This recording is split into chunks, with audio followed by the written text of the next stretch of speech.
লবণের ন্যায্য মূল্য নিশ্চিত, আমদানি বন্ধ ও মিল মালিকদের সিন্ডিকেট বন্ধ করার দাবিতে কক্সবাজারের কুতুবদিয়ায় মানববন্ধন করেছেন চাষিরা।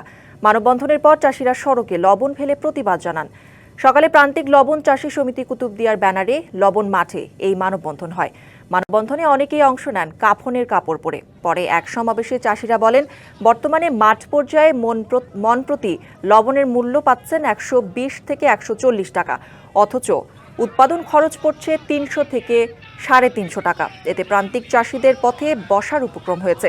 অনেকে আগ্রহ হারাচ্ছেন চাষে। তাদের অভিযোগ, মিল মালিকরা সিন্ডিকেট করে চাষিদের বঞ্চিত করছে। দেশে পর্যাপ্ত লবণ মজুদ থাকলেও শিল্প লবণের নামে ভোজ্য লবণ আমদানি ষড়যন্ত্র চলছে বলেও অভিযোগ করেন তারা। লবণ চাষিরা ন্যায্য মূল্য পাচ্ছে না।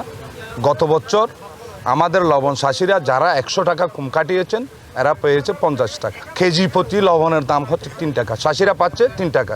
প্রতি মন উৎপাদন করতে 350 থেকে 400 টাকা খরচ হয়।